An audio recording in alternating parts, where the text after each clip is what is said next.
몇 년 전의 이야기.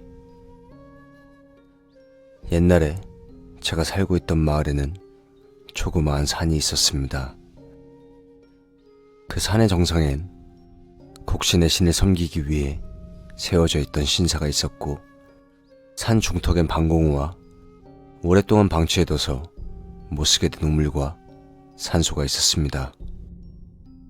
어린아이들에겐 공포의 장소였습니다.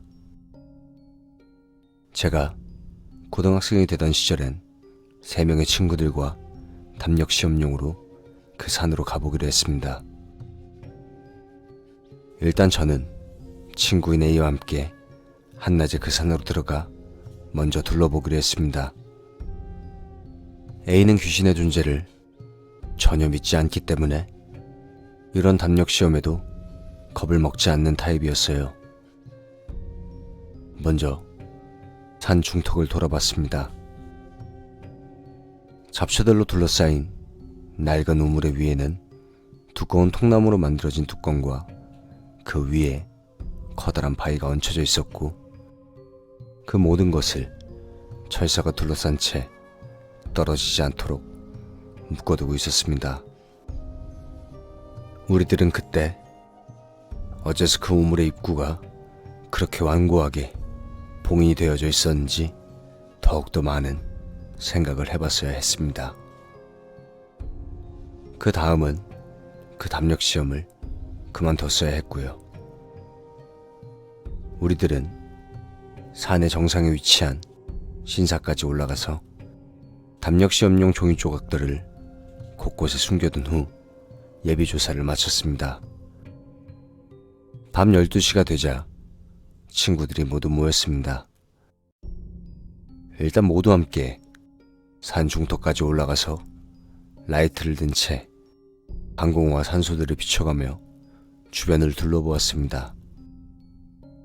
모두들 굉장히 흥분한 상태였습니다. 그리고 낡은 우물이 있는 곳까지 도착했습니다. 저를 포함한 모두가 그 안을 볼 심산이었습니다. 예비조사를 했을 때 철사가 둘러싸여 있던 것을 나와 친구가 봤기 때문에 펜치를 챙겨왔습니다. 저는 녹슨 철사를 직접 잘랐습니다. 바위를 둘러싼 철사를 다 잘라내고 나자 이번엔 모두가 협력해서 그 바위를 들어 올렸습니다. 하나 둘이라는 구호와 함께 바위를 들어 올린 후 던진다라는 말과 함께 바위를 우물 주변에 던졌습니다. 바위를 치운 후 뚜껑을 라이트로 비춰보니 우리 모두 이라는 느낌으로 입을 닫았습니다. 통나무 뚜껑엔 부적들이 잔뜩 붙어져 있었습니다. 밝았던 분위기는 빠른 속도로 식어버렸습니다. 모두의 텐션이 한 레벨 밑으로 내려간 듯한 느낌이었습니다. 그때 A가 무서워라 이렇게 슬쩍 장난스럽게 이야기하자 그제서야 모두들 야, 완전 대박인데? 이런 식으로 대답하며 다시 분위기가 밝아졌습니다. 그러나 저와 다른 한 명의 친구는 완전히 겁을 먹어버린 상태였습니다.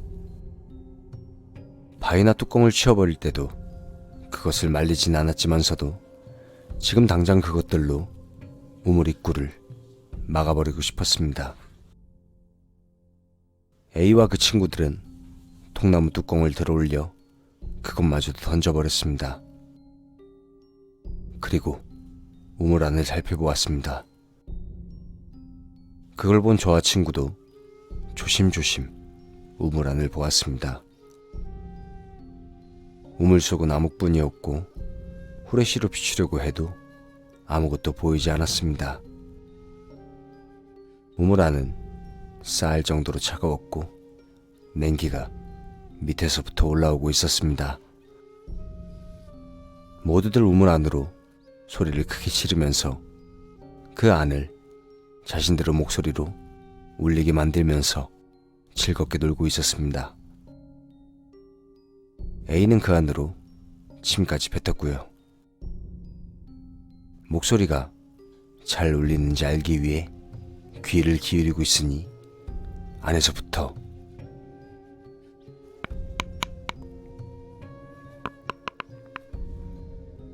이라는 소리가 들려왔습니다.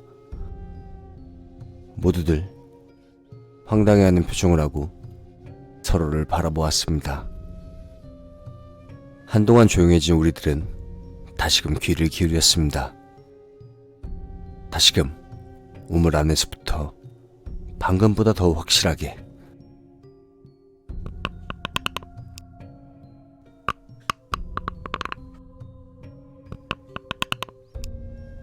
이런 소리가 들려왔습니다.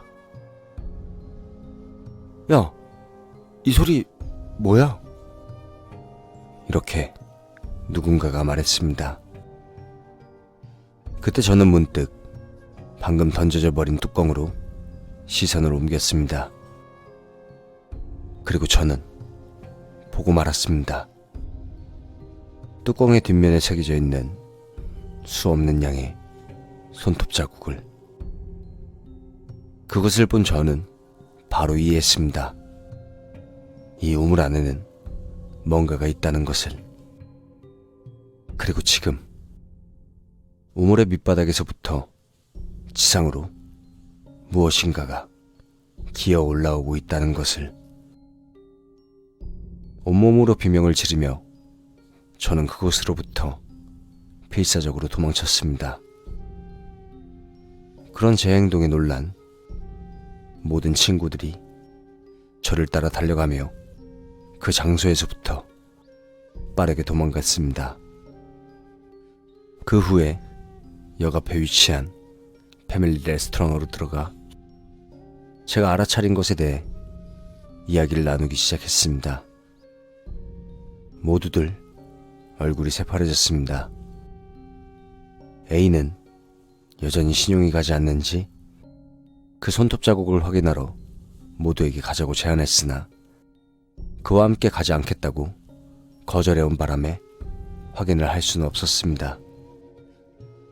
그 후에 해산하기에는 기분이 여전히 나빠 A의 집으로 놀러 가기로 했습니다.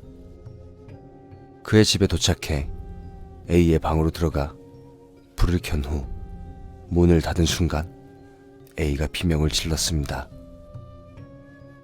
방문의 뒷면에는 수많은 손톱 자국이 새겨져 있었기 때문에. 그리고 방문 주변에는 털같이 생긴 무언가가 떨어져 있었습니다. 우리들은 그 다음날 새벽에 바로 신사로 가서 재령의 의식을 치렀습니다. 다행히도 그 후에는 아무 일도 일어나지 않았지만 지금도 그때 일을 생각하면 섬뜩합니다.